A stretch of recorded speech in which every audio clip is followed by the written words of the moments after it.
खुलुमबाय लोगोफोर आं दिनै दोंसे खन्थाइ लानानै फैदों खन्थाइनि मुं दुखुथिया आंनि जिउ फैदो बिदिब्ला दुखुथिया आंनि जिउ बेसेबांबा दुखु खस्थनि गेजेरजों जुजिगासिनो दङ बेसेबांबा गोथौ लैथो गेजेराव गबहाबना दङ बारलांगोन आं माबोरै बै लैथोखौ रुगुं मोनहैजासिम जेबो राहा गैजाया आंहा जावलांनो थाखाय आखायावबो गैजाया दिङा सानसेब्ला मिनिनाय रंजानाय सानसेब्ला गाबनाय दुखु मेगनाव मोदैनि बाला सानसेब्ला सोरजोंबा सोंखारि जानाय सानसेब्ला सोरजोंबा नासय जानाय सानसेब्ला नंखाय दायावनो फान्दाय जानाय गोसोआव सोंथि जाखांफैदों जे बेनो नामा गोरिबनि दुखुथिया जिउ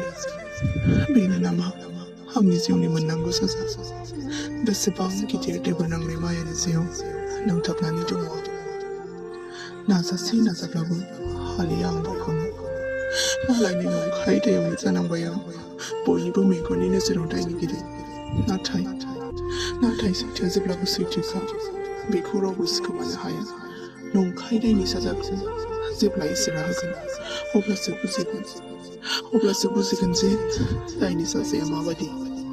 जेसेबांखि आंनि मेगनाव मोदै बोहैहोआ मानो सानसे नोंबो बुजिगोन जे नंखाय फाव फान्दायनायनि गोसो सिङाव माबादि दुखुआ साग्लोबफैयो एसेनोसै गोजोन्थों